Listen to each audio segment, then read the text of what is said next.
So hey guys, welcome to Appalachia's Homestead. Happy 4th of July. Happy Independence Day. Thank you for being here.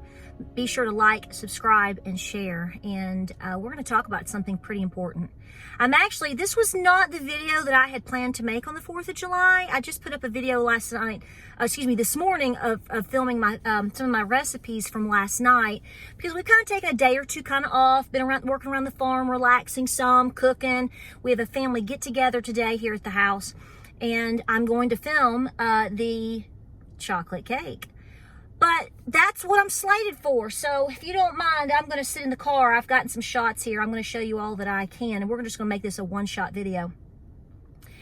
Folks, I want to remind you that to be aware of the reminders that are constantly happening around you. And like I said, today I got up. You know, it's one of those days where you get up, it's like, okay, we're going to have a good day. We're going to get this done. We're going to clean. Yay. We're going to make a chocolate cake. We're going to grill hot dogs, family. Woohoo, 4th of July. Woo. And you walk up and you're one of your favorite prized turkeys. As you can see, what has happened to her.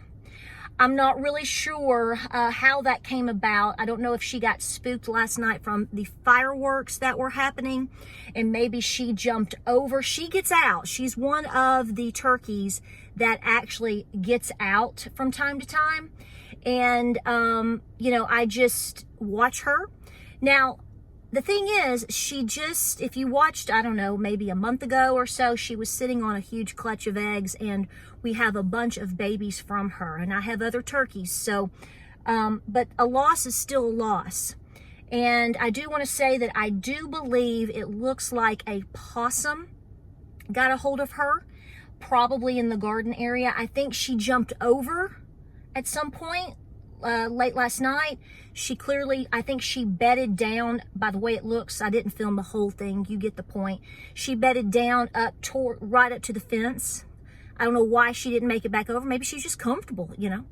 And clearly something came in under the gate and got a hold of her. Looks like a possum. I'm not going to go into details. She's overall still intact, with the exception of her bottom backside. The interesting thing is if you look, and I'm not gonna show it just for respect of her and whatnot, but you can actually see yolks. So she was a very active laying bird, and you can see where she was taking so much from the backside underneath that you can actually see yolks. So it got all the way up in there. So I'm thinking it was a possum. You know, I don't have a problem with possums. I know a lot of people are very sympathetic, have a lot of sympathy for them and empathy for them. They're just like any other creature. They're going to do what they're going to do. I don't really have a problem with them until they do something like this. It becomes a problem. So they make a good meal. And you refer back to one of my videos if you want to watch me cook up possum. I mean, you know, there is always a remedy for every problem. You know, eat possum because it tastes like turkey. But nonetheless, this is another one of those moments. You know, to you, if you're not in touch or in tune, you're going to sit here and go, okay, so she has a farm. Okay, so a predator got a hold of one of her birds. Woo hoo hoo, Patera. Yes, but here's what you need to know. Here's what you need to think about. What if that was your only turkey? Granted, whether she's going to be my only, you know, what if let's even go further. If she was my only bird or my only hen. She's laying eggs, I can eat.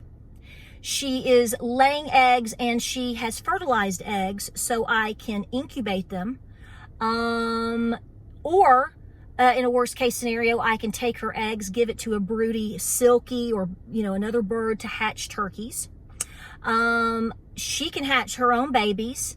Or, you know, if push comes to shove, a turkey is a huge meal for a family.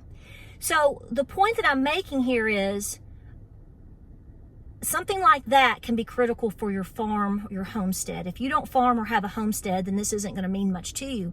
But if you really think about the presence of certain animals on a homestead, they have a reason. We have them here for a reason. We eat their eggs. We sell their eggs. We eat the meat.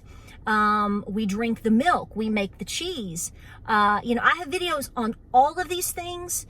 If you want to Google a little bit and see all the different products that I've made from all of my different animals, we've done just about every bit of it.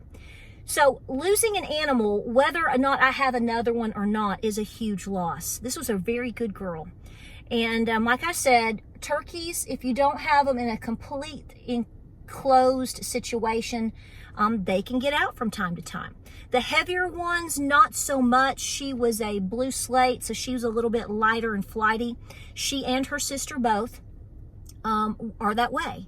Even clipping the wings, they can manage to hop up and jump over 5 and 6 foot fencing. So I beat myself up this morning because I don't know if we missed her. I remember seeing her yesterday in the barn, and we closed down the barn about 4 o'clock yesterday.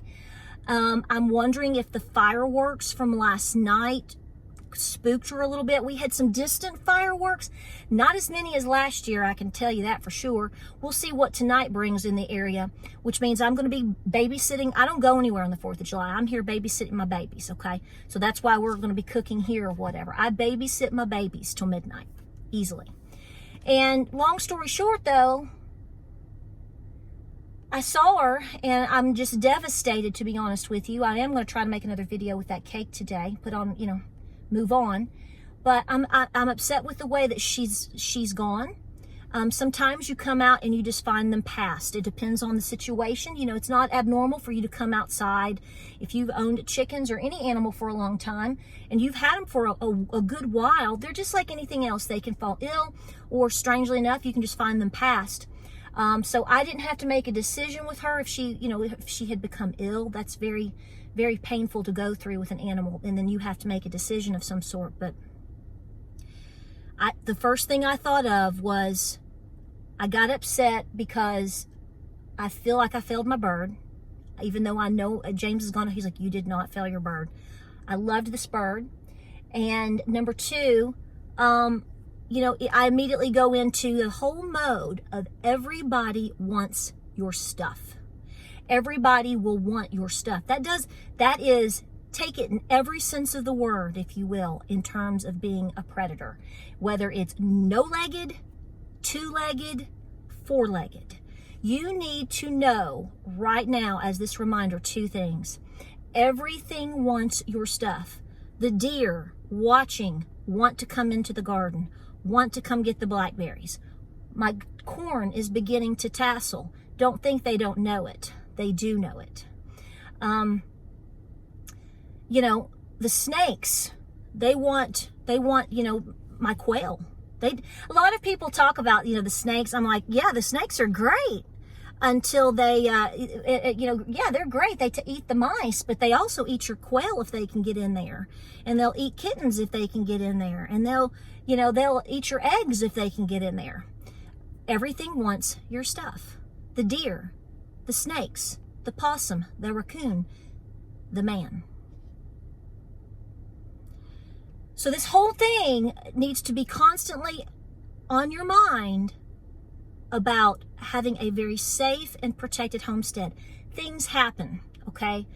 I mean, you can be as protected from every predator on the planet, and a hawk will come in, or worse than that, an owl. They are fierce, and they will wipe you out if they can. So it's never a perfect scenario, but it's always that reminder that everything wants your stuff. Number 2, you better have backup. As I picked her up, and we've taken care of her. We still have the feathers spread around where the garden is, one of the gardens, but I was thankful. It made me realize how thankful I am for having done my due diligence in having turkey on the shelf. I have turkey in the freezer. I have turkey on my shelf. I have more turkeys up and coming. It's constant, because in a moment's notice, something can come in and wipe you out. Like I said earlier in the video, if that was my only hen, in a bad case scenario, if that had been my only turkey hen, well then guess what? I got to find another turkey hen. What if I can't do that? What if the next turkey hen that I get isn't a good mama? There's a lot of scenarios here. What if something comes in and gets my Tom too?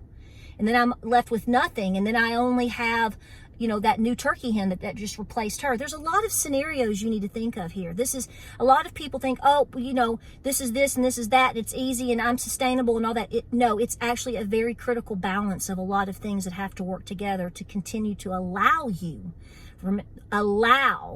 us or you, me, to be self-sustainable. And this is something that our grandparents understood 24/7, 8 days a week. This is what they knew. And this is why they took advantage of every opportunity, you know, to continue to put things on the shelf. I have canned turkey. If push comes to shove, if that had been my Thanksgiving turkey or whatever, and, you know, the holiday rolls around and we're in a distress situation and I want to act seemingly normal and have something with turkey, guess what? I can make a turkey casserole, turkey pot pie, because I've got turkey in the jars, in the cans, ready to roll. This is why you have to think ahead.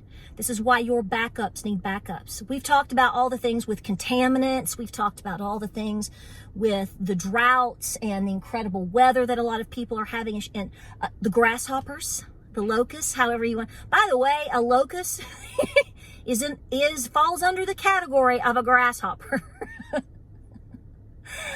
I'm glad we got more education on that video about a grasshopper versus a locust than anything I've ever seen. That was really good. Y'all are awesome. But my point here is, what if something comes and takes all your critters? Like I said, like I'm saying, it's not just about the weather, the theories, the pests.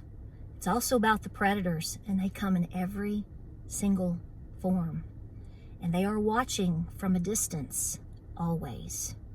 And always have it in the back of your mind that you better have backups for your backups, because everybody will want your stuff.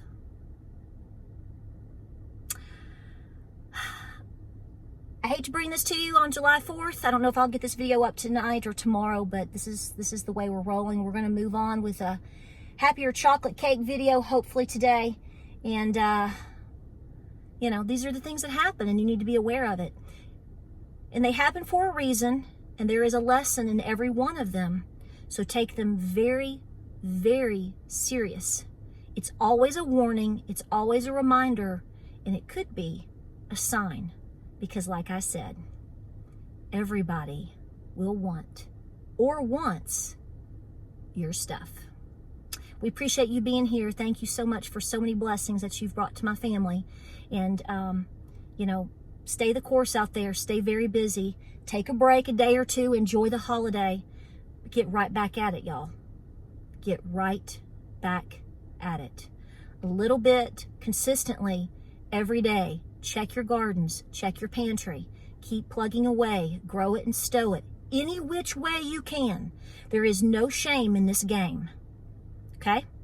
Love ya. Like, subscribe, share. Happy 4th, and we'll see you on the next video.